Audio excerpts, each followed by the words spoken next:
Three major networks wouldn't put the president on live TV. Fox did. CBS did, sort of. And nobody's talking about the one thing that could make this entire argument disappear for good.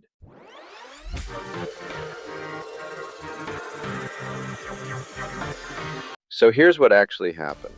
The president gave a primetime address on election security. ABC, NBC, and CNN didn't carry it live on their main channels. They streamed it on their secondary platforms instead and covered it afterward. CBS joined a few minutes in and left before it wrapped, framing it as a fact check segment. Fox ran the whole thing, no cuts.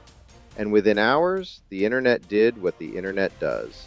It turned into a simplified, one-sided meme. Networks refused to air the president. Old red text, no nuance. Except that's not quite what happened. Every network that skipped it still streamed it live somewhere. That's an editorial choice about which channel it airs on, not a blackout. Quick note, if you want to stay ahead of stories like this before they turn into oversimplified screenshots, there's a link in the description for exactly that. Worth grabbing. But here's the actual problem underneath all of it. Every single network, left, right, center, made a different call about how to handle a president talking about election security. And the reason they all handled it differently is the same reason we keep having this fight every election cycle. Nobody fully trusts the numbers, and nobody fully trusts who's reporting on them. So what if the argument itself was the thing AI actually fixed? Real-time, publicly verifiable vote counts. Not trust the network, not trust the campaign. A system anyone can independently check. AI-powered anomaly detection that flags irregularities the moment they happen, instead of weeks of dueling press conferences.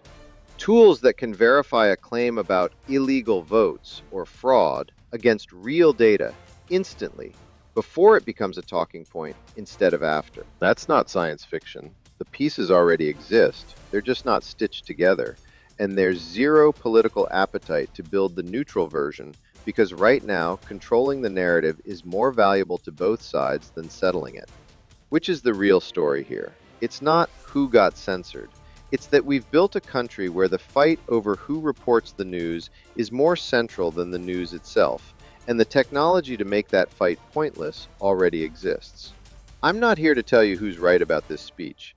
I'm here to tell you that in a few years, this entire category of argument might just be obsolete, and whoever builds that first is going to be one of the most important AI companies in the world.